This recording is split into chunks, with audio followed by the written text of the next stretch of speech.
Boa tarde, professor. Hoje a gente vai apresentar o nosso trabalho de história, a ditadura militar no Brasil. A ditadura militar no Brasil se deu no contexto da Guerra Fria, cujo é um conflito social que procede da Segunda Guerra Mundial, onde se tinha duas grandes potências mundiais rivais, os Estados Unidos e a União Soviética. Sendo assim, o mundo ficou dividido em dois partidos, o capitalismo, que era da direita, e o socialismo, que era da esquerda. O lado ocidental era de grande parte capitalista e o lado oriental era de grande parte socialista. Para impedir a ameaça socialista, houve um golpe militar no governo, que assim se iniciou o período de mais censura e de repressão. Vale ressaltar que os Estados Unidos apoiavam as ditaduras, afinal, elas ajudavam a impedir o espalhamento socialista. Vamos então apresentar o primeiro governo, o governo Castelo Branco. O primeiro presidente foi o Marechal Humberto de Alencar Castelo Branco, militar considerado moderado em relação às linhas duras, grupo do exército que defendia medidas repressivas contra os opositores. Os militares prometiam à população que ficariam por 2 anos no governo para evitar ameaças comunistas e depois seriam convocadas eleições democráticas para as escolhas presidenciais, algo que não aconteceu tão cedo. Nisso surgiu os primeiros atos institucionais, medidas que foram a pouco aumentando a agressividade e desvendando a máscara política social que viria adiante.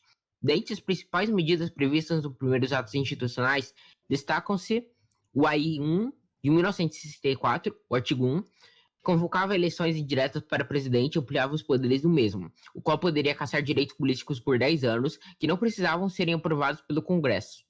O AI-2, artigo 2, de 1965, confirmava Castelo Branco na presidência e acabava com os partidos políticos. Adotava-se o bipartitarismo e deixando como partidos políticos o MDB, o Movimento Democrático Brasileiro, e o ARENA, Aliança Nacional Renovadora.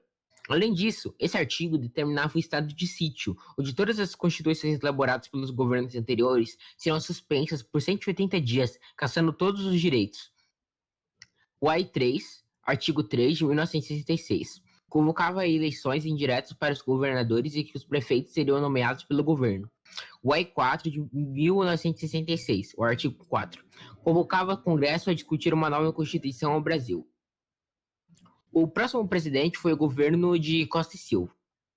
Após o governo de Castelo Branco, assumiu a presidência o general Arthur da Costa e Silva.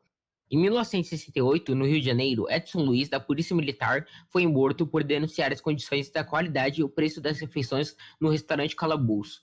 Por causa disso e de outros atos repressivos, ocorreu um grande movimento de manifestação, conhecido como Passeata dos 100 Mil, no mesmo estado citado e no mesmo ano. Todas essas manifestações e questionamentos fizeram que se decretasse o AI-5, artigo 5, o mais cruel radicado de todos os artigos. Nele se identificava a proibição do habeas corpus, que era um documento por meio do qual o preso não condenado, um indivíduo acusado de crime, porém não pego em flagrante, poderia responder ao progresso em liberdade. Contudo, isso foi tirado na ditadura de Costa e Silva, gerando muitas controvérsias.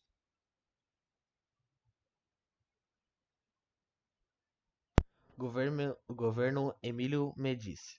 Também no seu governo pode-se concluir que ele fez vários projetos desenvolvidos com um plano de integração nacional, que permitiu a construção das rodovias transamazônicas e a ponte de Rio-Niterói, além de grandes incentivos fiscais às indústrias e agrícolas.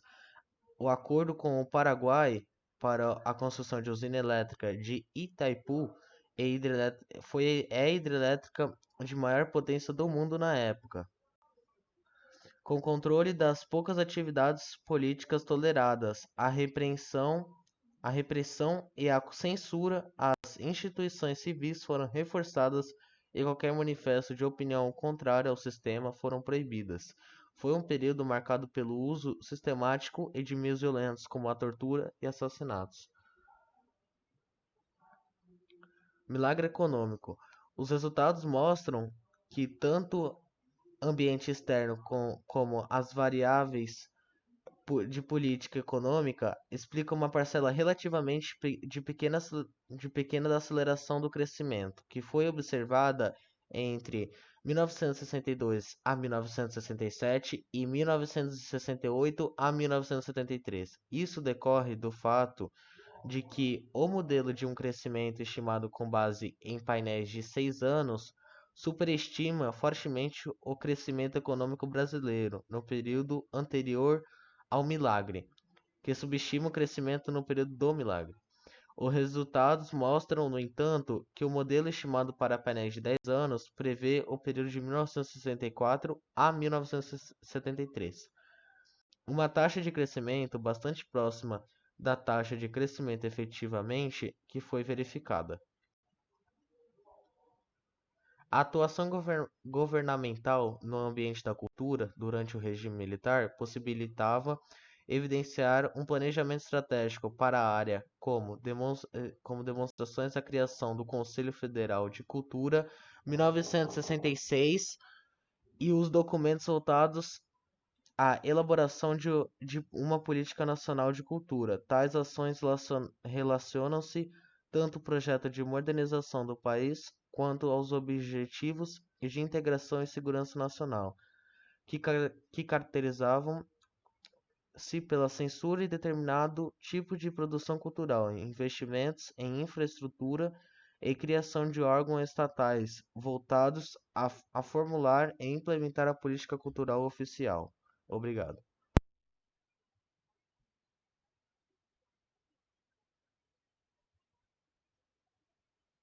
A ditadura militar brasileira vigorou no Brasil no período de 1964 até 1985, ou seja, foram quase 20 anos de ausência de democracia. A redemocratização brasileira se deu oficialmente com o fim do governo de João Batista Figueiredo, mas não foi algo simples e rápido. A abertura política foi um processo lento, gradual e seguro, que começou a dar os ares no início da década de 70.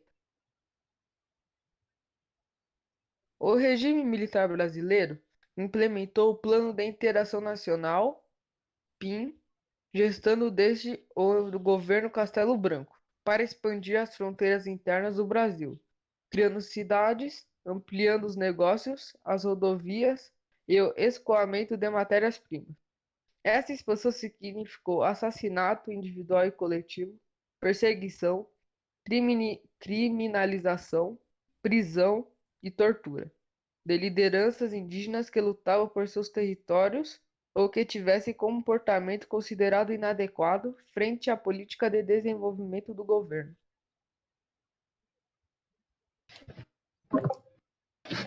Agora iremos falar sobre um pouco da ditadura, de como era esse período.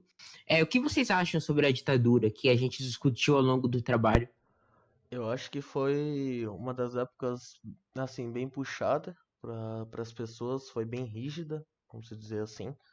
É, teve muita coisa que as pessoas não podiam fazer, por causa que o governo não deixava falar, meio que vamos assim, fazer manifestações, falar mal do governo por alguma coisa, e você podia até ser, tipo, ter sido executado ou até ter torturado você.